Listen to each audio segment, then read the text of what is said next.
Hemos estado viendo que realmente Apocalipsis es un libro contra lo que algunos pueden pensar muy ordenado, muy cronológico, muy sistemático. Hemos visto que los primeros capítulos empiezan con Jesús tratando con la iglesia, del capítulo 1 al capítulo 3, Jesús tratando con la iglesia está en la tierra todavía. En el capítulo 4 hay un cambio, Juan dice una voz que le dice, sube acá, y él es llevado al cielo, y a partir de ese momento ya no se menciona el nombre o la palabra iglesia, lo cual significa que la iglesia es arrebatada antes que empiece la gran tribulación. Entonces cuando la iglesia ya no está en la tierra, empiezan a desatarse unos juicios divinos a la tierra. Eso se conoce como la gran tribulación, que dura 7 años, y en estos 7 años pues los juicios de Dios caen sobre la tierra, y hemos visto los primeros juicios que salían a manera de sellos, se desataban los sellos. Cada sello era un juicio, un tipo de cataclismo que iba a venir sobre la tierra. Y cuando se para el séptimo sello, del séptimo sello salen 7 trompetas.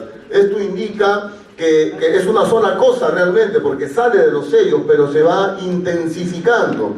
Muchas plagas son muy parecidas, pero lo que va a variar es la intensidad de la plaga. Las 7 trompetas se prepararon para tocarla. El primero tocó la trompeta y vino granizo y fuego mezclado con sangre, y fueron arrojados a la tierra, y se quemó la tercera parte de la tierra, se quemó la tercera parte de los árboles, y se quemó toda hierba verde. Todas las características de esta lluvia de sangre mezclado con azufre y granizo nos hace recordar los efectos de una explosión nuclear, ¿no? Una explosión nuclear. Lo más probable es que durante la gran tribulación, que van a haber escaramuzas entre varias confederaciones de naciones, van a hacer por ahí explotar una bomba atómica. Usted sabe que la primera bomba atómica se explotó ¿cuándo? Historia universal. Al final de la Segunda Guerra Mundial, en Hiroshima y Nagasaki, ciudades japonesas. Mire, la primera bomba atómica, esa que dio fin a la Segunda Guerra Mundial, la intensidad, la potencia de una bomba atómica se mide en kilotones. ¿Qué cosa es un kilotón? Un kilotón equivale a 1 tonelada de dinamita. Acá tenemos algunos policías militares. 1 tonelada de dinamita, ¿será un camioncito? Menos, más. Un camión pequeño puede ser 1 tonelada de dinamita. Un camioncito como el de Aarón, que trae los instrumentos. Para que tenga usted una idea, un kilotón es 1 tonelada de dinamita. Puede ser un camión medianito pequeño. O sea, 1000 camiones de eso es un kilotón. La bomba de Hiroshima y Nagasaki tenía 13 kilotones de potencia, o sea, 13.000 camiones de dinamita. La bomba de Hiroshima mató 80.000 personas instantáneamente y 300.000 en la siguiente semana. Esa fue la primera bomba atómica. Muy bien. Ahora la potencia de las bombas atómicas no se miden en kilotones, sino en megatones. ¿Qué cosa es un megatón? 1000 kilotones. Si un kilotón es 1000 toneladas de dinamita y un megatón es 1000 kilotones, ¿cuánto es un megatón? 1 millón de toneladas de dinamita, o sea, 1 millón de camioncitos de dinamita, 1 millón de camiones cargados de dinamita, eso es un megatón. Las bombas ahora tienen 6, 7, 8, 9, hay bombas de hasta 12 megatones. Entonces, la capacidad destructiva de una bomba atómica ahora hace que la bomba de Hiroshima y Nagasaki sea como un cohetecillo de Navidad. O sea, son 600, 700 veces más potentes. Lo más probable es que en este tiempo se comiencen a explotar las bombas atómicas. Ha sucedido algo interesante. Usted sabe que las 2 potencias nucleares en los últimos años fueron Estados Unidos y Rusia. Pero Rusia era la Unión Soviética, que era una confederación de naciones. Pero hace algunos años, con la famosa perestroika de Gorbachov, se disolvió la Unión Soviética y ya se quedó Rusia como país. Y todos esos paisitos, Uzbekistán, Kazajistán, no sé cuánto tanto, todos esos paisitos que eran parte de la Unión Soviética ahora son países independientes. Y en todos esos paisitos habían centrales nucleares, porque eran parte de la Unión Soviética. ¿Y qué características tienen esos paisitos que se abrieron de la Unión Soviética? Son musulmanes todos. Son la parte asiática de Rusia y son países musulmanes. ¿Usted se pone a pensar el peligro de una bomba atómica en manos de un musulmán? Entonces, en la gran tribulación lo más probable es que haya explosiones nucleares que tengan estos efectos. La bomba atómica, cuando explota, hay una consecuencia post-bomba atómica, tiene varias consecuencias. La radiación, por ejemplo, es una de ellas. Otra de estas consecuencias es lo que se conoce como lluvia ácida, porque la bomba atómica explota y sube como un hongo. No sé si han visto alguna imagen de una bomba atómica, sube kilómetros hacia arriba y se forma como un hongo, y todo eso después empieza a bajar como una lluvia ácida que tiene las características de granizo mezclado con fuego. Es una lluvia radioactiva que empieza a caer después que la bomba explota. Entonces, esta primera trompeta podría hacer alusión a una bomba atómica. La segunda trompeta suena y dice Apocalipsis 8, 8 al 9. El segundo ángel tocó la trompeta y algo como una gran montaña ardiendo en llamas fue arrojado al mar. Y la tercera parte del mar se convirtió en sangre, y murió la tercera parte de los seres que estaban en el mar, esto cae en el mar, y que tenía vida, y la tercera parte de los barcos fue destruida. Esto asemeja a un meteorito impactando la Tierra. Ustedes saben que en el sistema solar hay cantidad de meteoritos que van pasando, y van pasando a una velocidad increíble. ¿Cuál es el asunto? Que nunca impactan ni siquiera la atmósfera, porque si solo rozaran nuestra atmósfera, habría un hecatombe. Pero los científicos están anunciando que en cualquier momento un meteorito no solo va a pasar por nuestra atmósfera, va a impactar la Tierra. Ahora, para que usted vea el impacto de un meteorito chico tiene aproximadamente 1 kilómetro de diámetro. No es muy grande. Pero si un meteorito de 1 kilómetro de diámetro impactara, por ejemplo, Nueva York, destruye todo Nueva York. Por la cantidad de energía y la velocidad que tiene, un meteorito podría destruir toda la ciudad de Nueva York. Y la ciencia dice que hay cantidad de meteoritos que tienen unos tamaños impresionantes, y en cualquier momento, dice, podría chocar la Tierra. Entonces, lo más probable es que durante este periodo de la gran tribulación un meteorito también impacte la Tierra, porque lo que describe aquí se asemeja al impacto de un meteorito. Tercera trompeta, un desastre ecológico en los ríos. Apocalipsis 8, 10 al 11. Dice, el tercer ángel tocó la trompeta y cayó del cielo una gran estrella. Por el contexto que sigue, podría ser un espíritu, un ángel caído, esta estrella. Dice, ardiendo como una antorcha, y cayó sobre la tercera parte de los ríos y sobre los manantiales de las aguas. Y el nombre de la estrella, por eso digo que puede ser un ser espiritual, es ajenjo, que significa amargo, ¿no? Y la tercera parte de las aguas se convirtió en ajenjo, y muchos hombres murieron por causa de las aguas porque se habían vuelto amargas. Esto es una hecatombe en los ríos. El meteorito impactó el mar, agua salada. Este cataclismo afecta el agua dulce, los ríos.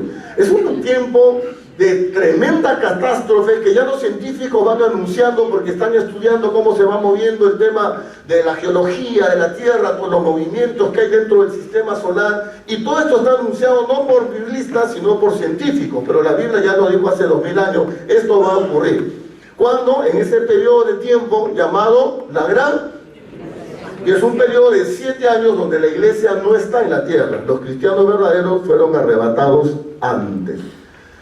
Se toca la cuarta trompeta y hay un oscurecimiento del sol. En Apocalipsis 8:12 dice, el cuarto ángel tocó la trompeta y fue herida la tercera parte del sol, la tercera parte de la luna y la tercera parte de las estrellas, para que la tercera parte de ellos se oscureciera y el día no resplandeciera en su tercera parte, y asimismo la noche. Dicen los científicos que todas las estrellas grandes, porque el sol es una estrella también, pero es gigantesca, tienen su ciclo, tienen su periodo. Y nuestro sol ya cumplió su periodo y está empezando un periodo de enfriamiento, ¿no? Esto se va a acelerar con el tiempo, y lógicamente si le pasa algo al sol, que es el centro del sistema, le pasa a las estrellas, le pasa a la luna, le pasa a todos los que giran alrededor del sol. Entonces, lo más probable es que en este tiempo el sol tenga un enfriamiento drástico, que también haga que pierda su luz las estrellas y la luna, que reciben su luz precisamente del sol. Quinta trompeta, esto es un tema ya más delicado, más denso, así que tienen que estar atentos, porque es una explicación más de orden doctrinal lo que va a ocurrir aquí, así que tienen que estar muy atentos. ¿Ya? ¿Cuántos están atentos aquí? ¿Amén? ¿Qué pasa con la quinta trompeta? Apocalipsis 9, del 1 al 2. Dice así, el quinto ángel tocó la trompeta y dio una estrella que había caído del cielo a la tierra, y se le dio la llave del pozo del abismo. Cuando abrió el pozo del abismo, subió humo del pozo como el humo del gran horno, y el sol y el aire se oscureció por el humo del pozo. Esta plaga es terrible porque se abre el abismo. Dice que hay un ángel que abre el abismo.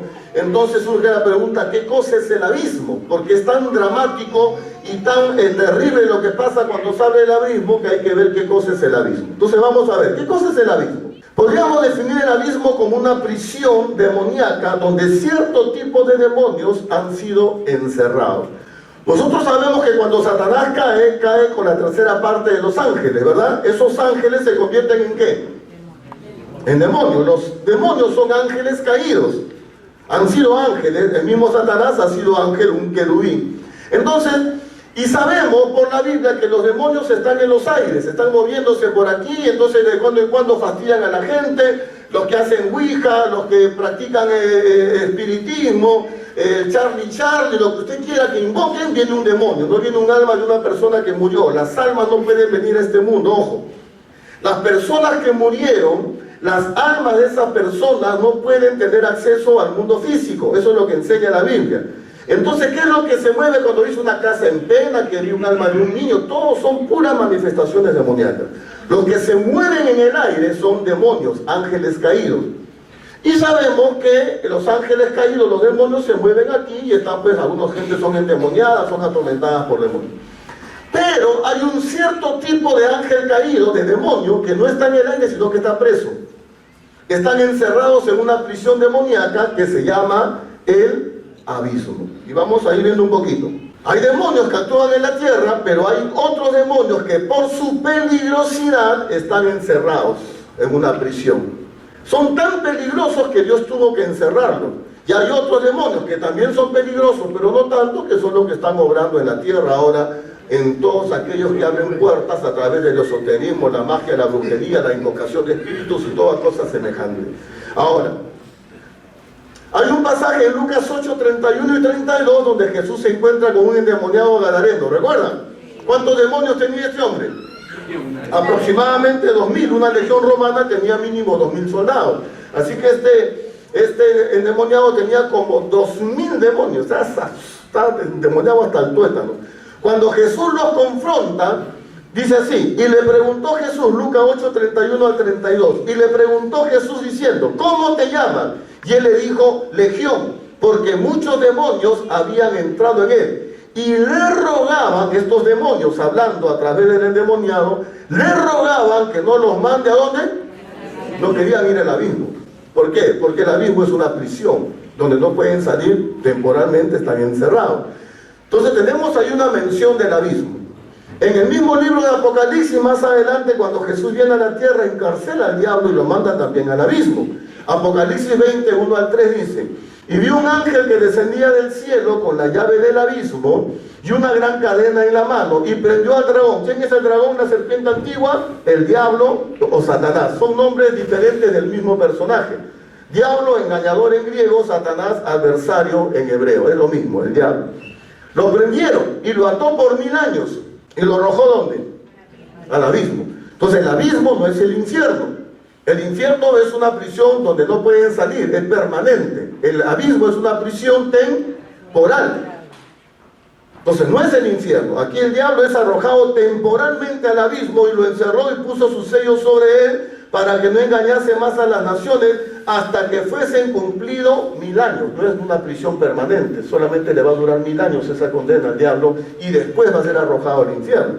Y después de esto debe ser desatado por un poco de tiempo. Entonces el mismo diablo, temporalmente, cuando en la tierra empieza un periodo que se llama el milenio, que lo vamos a ver después, en ese periodo de tiempo donde Jesús reina en la tierra por 1000 años, el diablo es arrojado ¿dónde? Al abismo. No al infierno todavía. Al infierno es arrojado al final de todo, ya ahí no sale. Pero de aquí sale después de 1000 años. ¿Por qué? Porque el abismo es una prisión temporal. El infierno es una prisión permanente, para siempre. Entonces, el mismo diablo es arrojado al abismo. Entonces, el abismo es una prisión demoníaca. ¿Por qué o a quiénes Dios envió esa prisión? ¿A quién envió esa prisión? Entonces, hay otros textos que nos dan luz de esta prisión llamada abismo.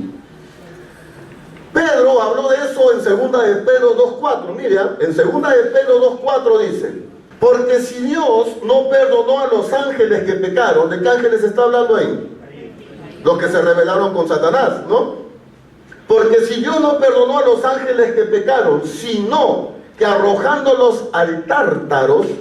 ¿Qué cosa es Tártaro? En la mitología griega, una prisión de demonios, una prisión de espíritus malignos. Usa ese término conocido en la mitología griega Pedro para hablar de esta prisión, le llama Tártaro. Tártaro será el dios de esta región donde los espíritus malignos serán encarcelados. Eso es el abismo, ¿no? Y los entregó a prisiones de oscuridad para ser reservados al juicio. Entonces, hay demonios, ángeles caídos que están obrando aquí en la tierra, que son los que obran a través de la brujería, la hechicería, el satanismo. Pero hay otro tipo de demonios que están encarcelados en una prisión que Pedro lo llama Tártaro, que es el mismo abismo. En el Nuevo Testamento se vuelve a mencionar a estos mismos demonios que están encarcelados en Judas 6, del 7 al 8. Dice: y los ángeles que no guardaron su dignidad, acá aporta más detalles, ¿quiénes podrían ser estos ángeles encarcelados?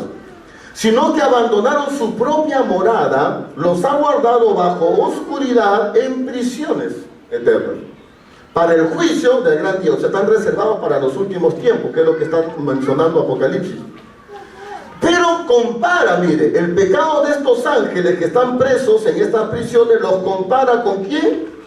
Dice, ¿cómo? O sea, es una comparación del pecado de estos ángeles que no guardaron su dignidad, que abandonaron su propia morada, y compara con el pecado de Sodoma y Gomorra. Y las ciudades vecinas, las cuales, mire, de la misma manera que aquellos. ¿Quiénes son aquellos?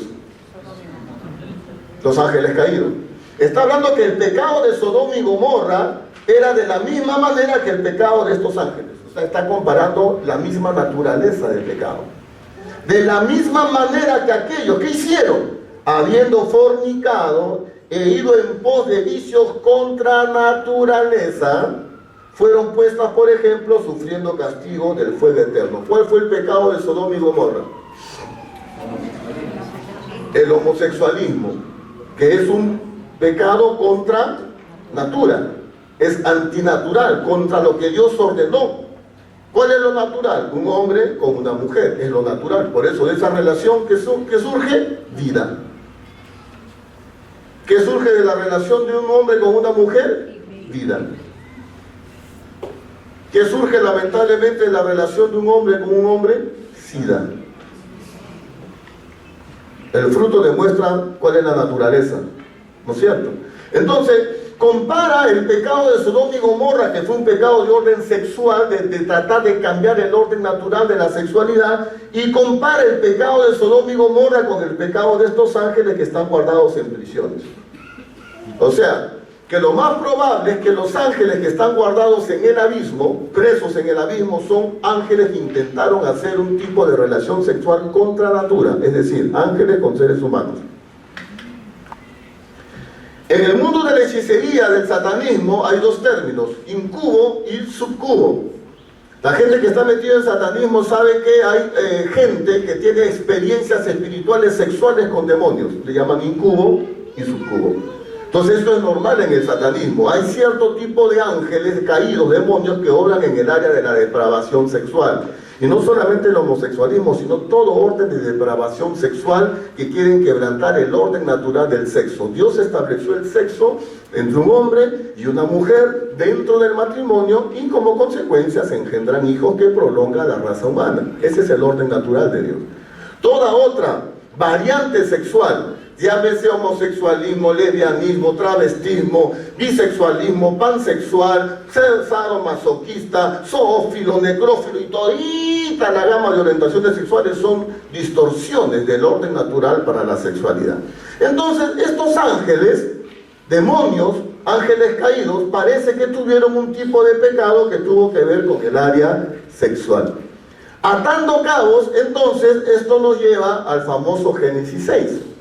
Este pasaje es controversial, se ha interpretado de muchas maneras porque no se entendía bien cuál era el sentido de este pasaje de Génesis 6 del 1 al 4. Dice así: aconteció que cuando comenzaron los hombres a multiplicarse sobre la faz de la tierra y les nacieron hijas, viendo los hijos de Dios. En el Antiguo Testamento, hijos de Dios no se le habla para creyentes, no eran llamados hijos de Dios se llamaban a los ángeles. Entonces aquí no está hablando de los descendientes de Seth, sino está hablando de seres angelicales. Y viendo los hijos de Dios que las hijas de los hombres eran hermosas, tomaron para sí mujeres, escogiendo entre todas.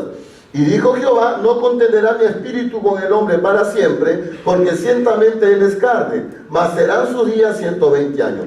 Había gigantes, la palabra es Nefilín, que significa caídos, y también significa violentos y feroces. O sea, habla de unos seres humanos terriblemente feroces, pero que etimológicamente Nefilín significa los caídos. Había gigantes en la tierra en aquellos días, producto de este cambio sexual genético que intentaron los demonios, y también después que se llegaron los hijos de Dios a las hijas de los hombres, y les engendraron hijos. Estos fueron los valientes, o mejor traducido, violentos, que desde la antigüedad fueron varones de renombre. Toda mentira, toda mitología tiene un origen de algo de verdad. Y en todas las culturas paganas antiguas se habla de un tipo de seres medios hombres, medios divinos. ¿Recuerdan? Hércules, qué sé yo, Perseo. O sea, en todas las culturas paganas hay cierta idea de hombres, pero que tienen una mitad hombre, mitad ser divino superior, ¿no? Entonces estos gigantes, dice, varones de renombre, surgen de este intento demoníaco de alterar la genética del ser humano, engendrando seres endemoniados de nacimiento. ¿Cuántos han visto El bebé de Rosemary, la primera película satánica de la historia? Bueno, son para los tíos de 50 años para atrás, ¿no? La primera película satánica que se transmitió fue El bebé de Rosemary. Después vinieron otras, bueno, El exorcista y todo lo demás. Pero la primera película satánica fue El bebé de Rosemary, dirigida por Roman Polanski, satanista. Ellos conocían muy bien. Entonces ahí se puede notar esta idea, ¿no? De cómo esta mujer engendra un niño que era engendrado por el propio Satanás a través de un hombre. O sea, el propio Satanás, usando a su esposo, le había engendrado un hijo que era el hijo de Satanás. Por eso el bebé de Rosemary, el bebito era engendrado por el mismo diablo usando al esposo de ella. Este concepto de engendrar seres endemoniados de nacimiento es normal en el satanismo, y esto puede ser lo que pasó en este periodo de tiempo donde los demonios intentaron de alguna forma engendrar, usando hombres, niños que ya nacieran endemoniados de nacimiento. Por eso cuando crecieron eran violentos, tenían poderes medio raros, eran seres humanos pero con poderes sobrenaturales. Entonces, posiblemente, uso la palabra posiblemente porque es un tema medio complicado, atando cabos. ¿El abismo qué cosa es? Una prisión temporal de demonios. ¿Quiénes fueron a esta prisión temporal de demonios? Pedro dice algunos ángeles que fueron guardados en prisiones. Judas añade más y compara el pecado de estos ángeles ¿con quién? Con Sodoma y Gomorra, que fue un pecado de depravación sexual. Unido esto a Génesis 6, atando cabos, armando el rompecabezas, podríamos decir que estos ángeles que están en la prisión llamada el abismo son ángeles que operan en el área sexual. Y cuando se abre el abismo y empiezan a salir estos demonios del abismo, miren las características que dice Apocalipsis. Se abre el abismo, que es una prisión demoníaca, y empiezan a salir estos demonios, y Juan los describe así. Apocalipsis 9, 3 al 5. Mire bien, nada es casualidad, todo tiene un porqué. Dice: y del humo salieron langostas sobre la tierra, y se les dio poder como tienen el poder los escorpiones de la tierra.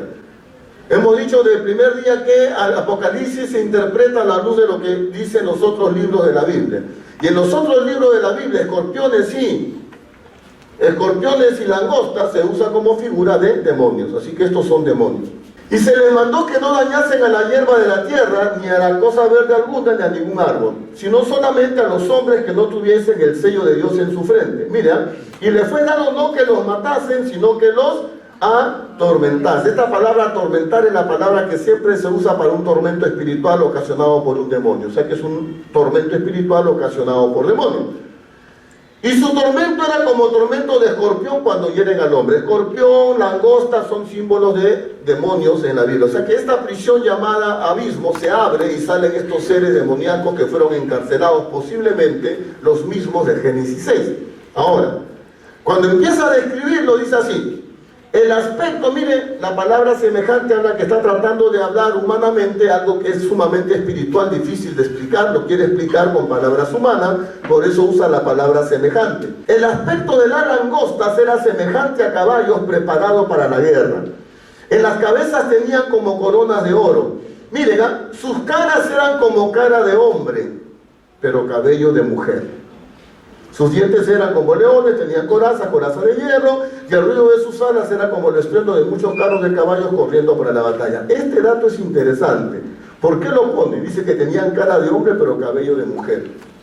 Es como una ambigüedad sexual. Cara de hombre, pero cabello de mujer. Entonces, si atamos cabos, si vemos que estos ángeles caídos salen del abismo, y vemos que el abismo es una prisión demoníaca, y vemos que la Biblia dice que hay ciertos ángeles que fueron guardados en estas prisiones. Y si Judas dice que el pecado de estos ángeles caídos demonios fueron igual al pecado de Sodoma y Gomorra, que fue depravación sexual. Y si vemos este dato aquí, que estos demonios tienen cara de hombre y cabello de mujer, ambigüedad sexual, tranquilamente podemos estar hablando de demonios que operan en el área de la sexualidad. Los demonios tienen sus áreas de acción. Por ejemplo, hay demonios que operan en el área teológica. La Biblia dice que hay doctrina de demonios. ¿Por qué creen que hay tantas sectas? ¿De dónde sacan tantas enseñanzas y tantas historias? ¿De dónde tienen esa imaginación para inventar? El que escribió el libro del Mormón, de los mormones, unas historias medias raras, la perla de gran precio, el misterio de las edades de Helen White. ¿De dónde sacan esas doctrinas? ¿Trajiste el libro, Alejandro? Hay un libro, me está contando Alejandro, que es Aristóteles, una secta que viene del Oriente, que llama el libro del conocimiento, ¿no? Una serie ¿de dónde sacan esa imaginación estos hombres para inventar tantas sectas? Doctrina de demonios. Hay demonios que operan en el área teológica. Hay demonios que operan en el área política. Dice Daniel que cuando él estaba orando por su país, dice que Dios mandó la respuesta, pero dice que salió el príncipe de Persia a oponerse al ángel que estaba viniendo. El príncipe de Persia es un demonio que opera políticamente, operaba en lo que era Persia. Y después habla del príncipe de Grecia, o sea, principados demoníacos que operan en la política de las naciones. Y tranquilamente hay demonios que operan en el área de la sexualidad. ¿Por qué cree usted que un hombre es capaz de violar a una bebita de 1 año y medio, 2 añitos?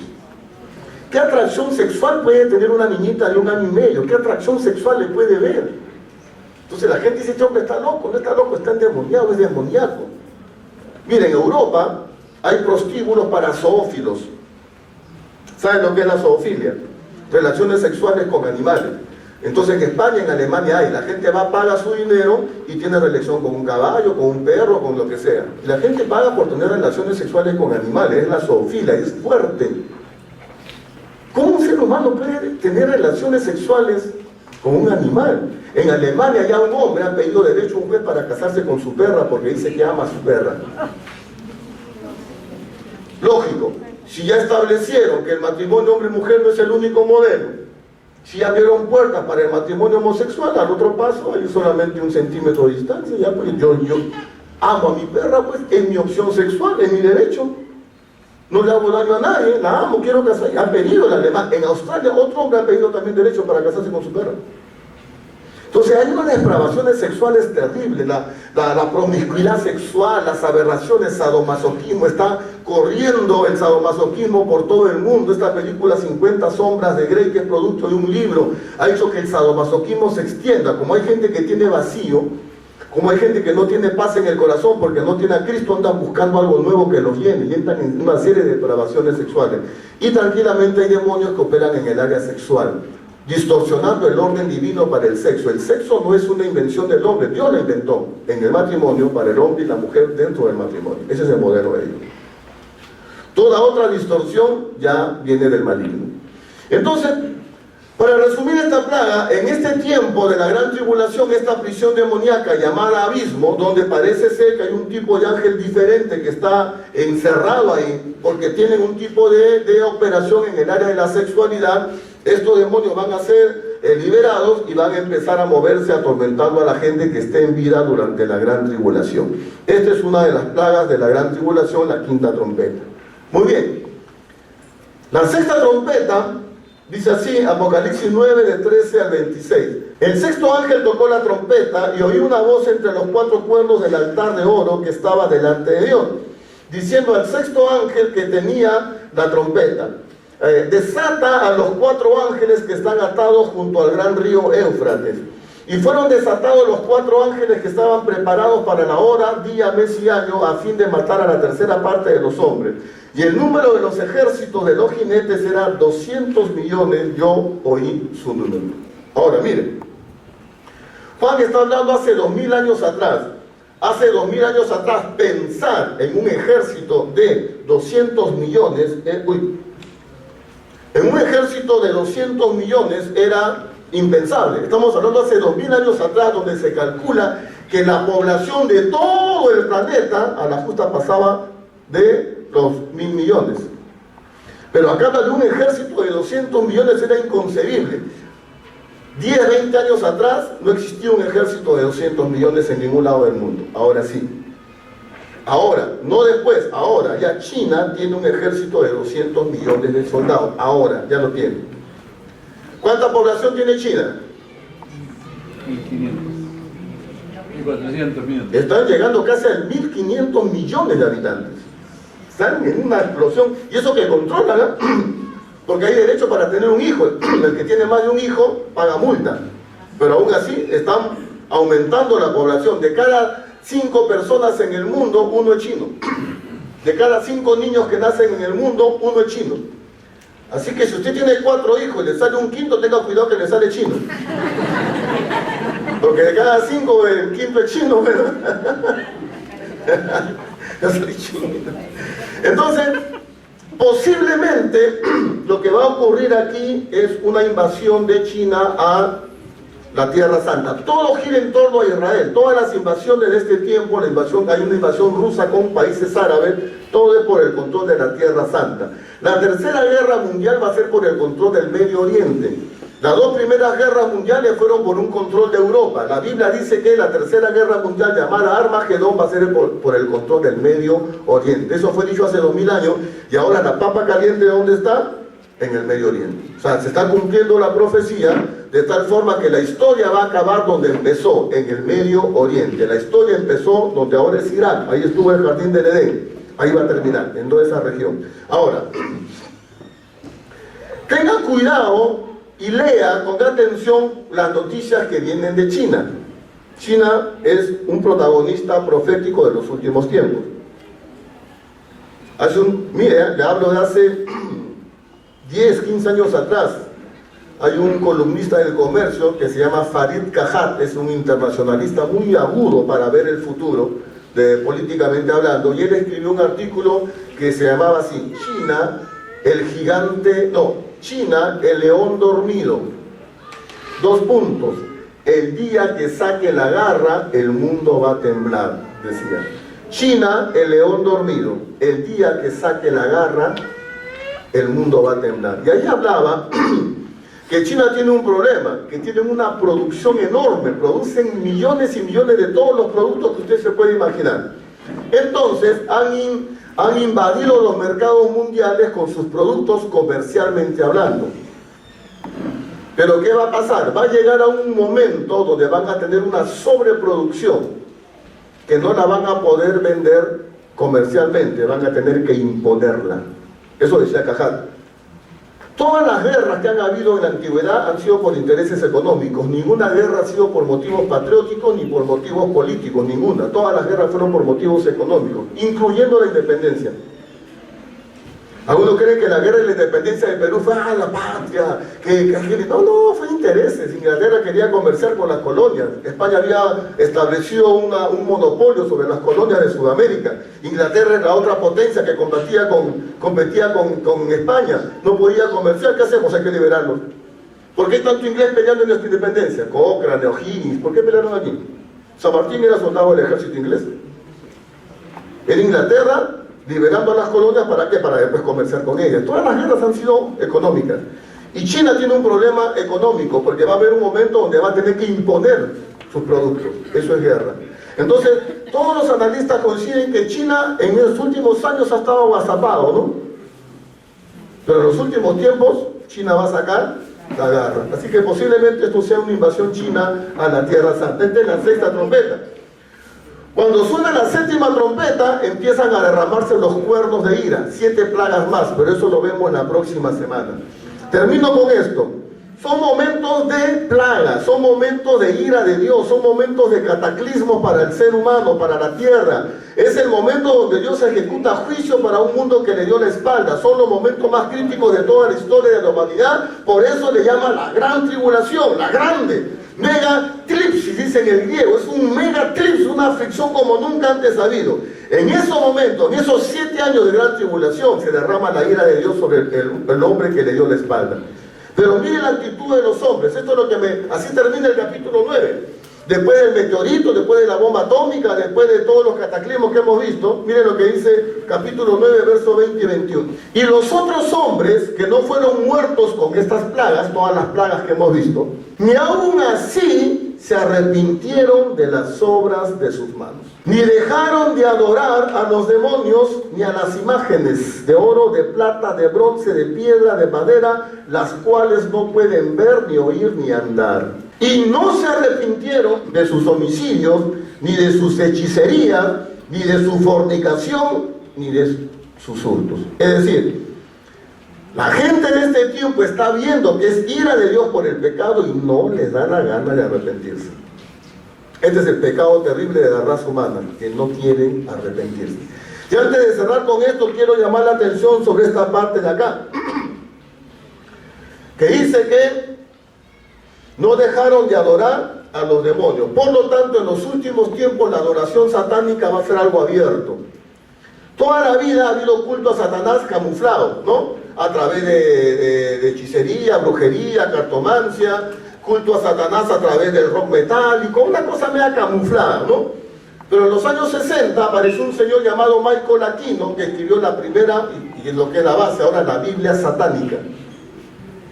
Paralelamente a eso apareció un señor llamado Anton LaVey, que fundó la primera iglesia satánica en el mundo. A partir de ese momento el satanismo es abierto, tienen derechos, tienen legalmente inscripción en los países de Estados Unidos, de Europa. Ahora, ¿cuántos cincuentones hay aquí? Levanten la mano los cincuentones.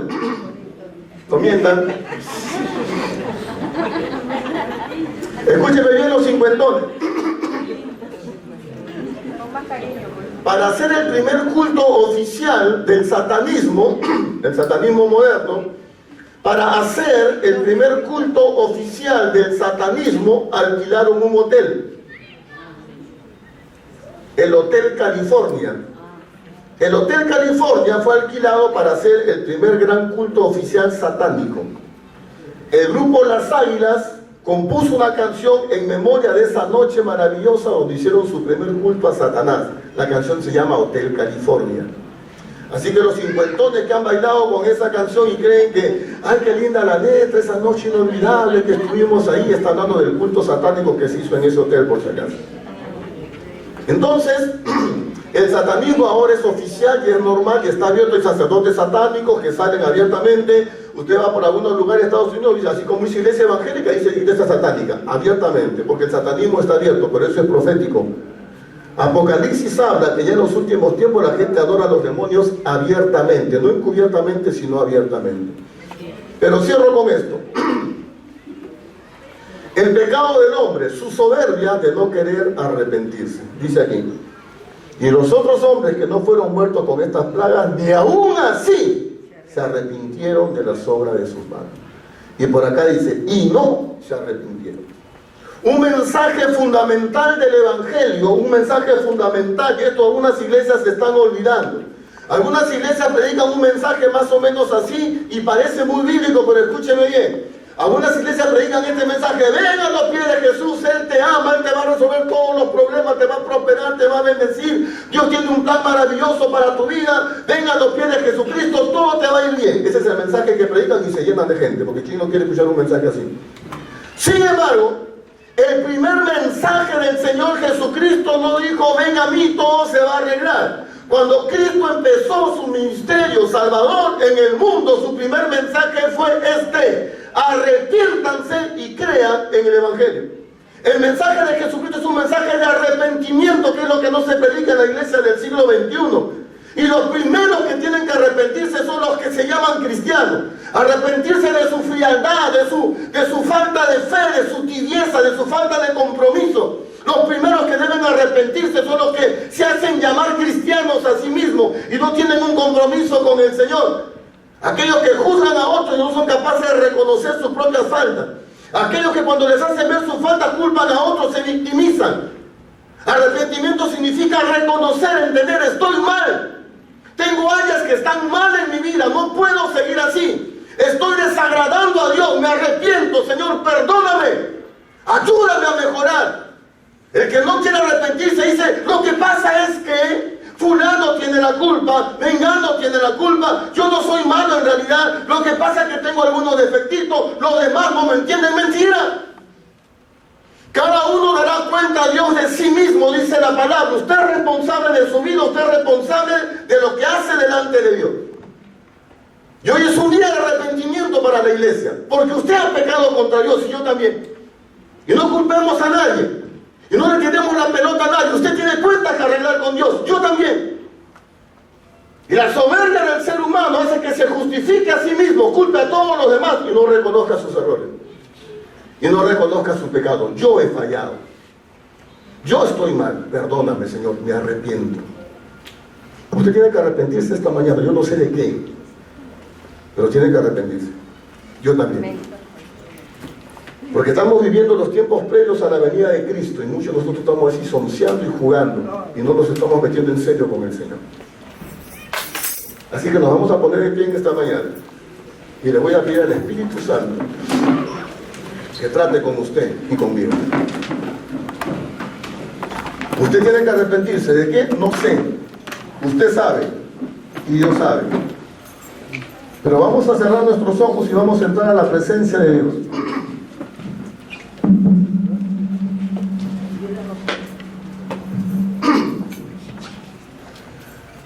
Vamos a cerrar nuestros ojos y vamos a exponernos a la presencia de Dios.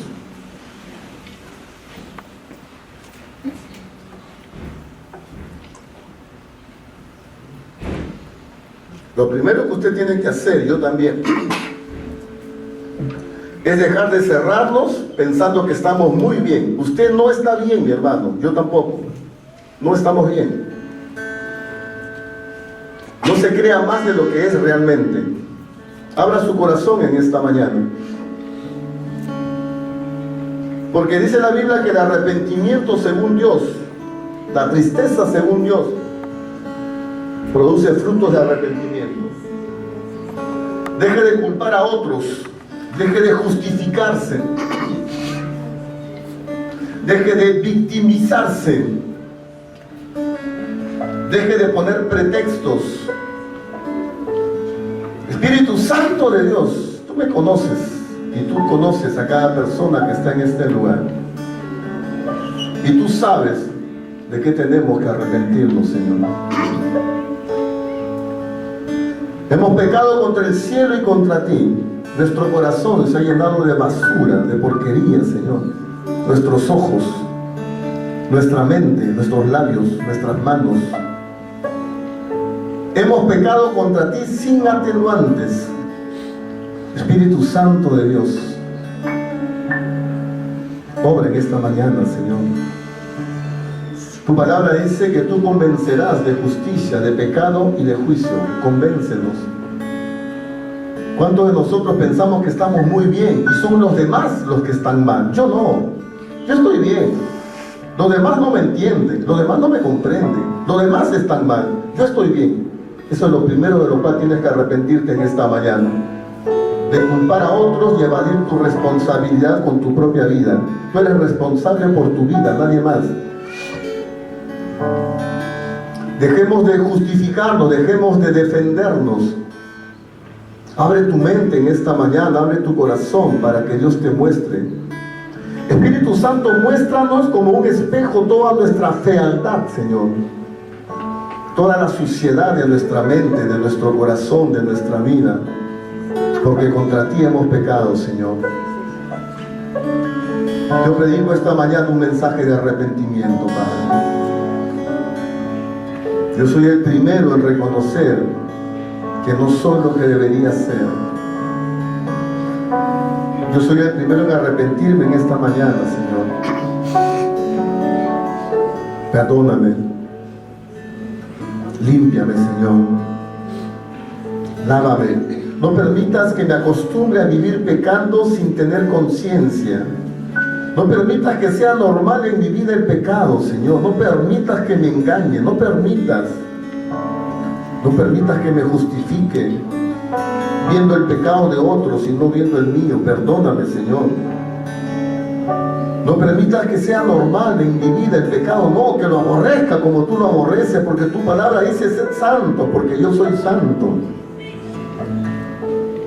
Muéstranos la gravedad de nuestro pecado, de nuestra maldad. Que podamos ver el pecado como tú lo ves, Señor, sin decorarlo. Espíritu Santo de Dios, trata con nosotros, Señor. Muéstranos lo que no te agrada de nuestra vida. Muéstranos nuestra fealdad en esta mañana, Señor. Espíritu Santo de Dios. Espíritu Santo de Dios, trata con cada uno de nosotros aquí, Señor, porque contra ti hemos pecado. Dice la Biblia que si hemos cometido pecado, abogado tenemos en Jesucristo el justo.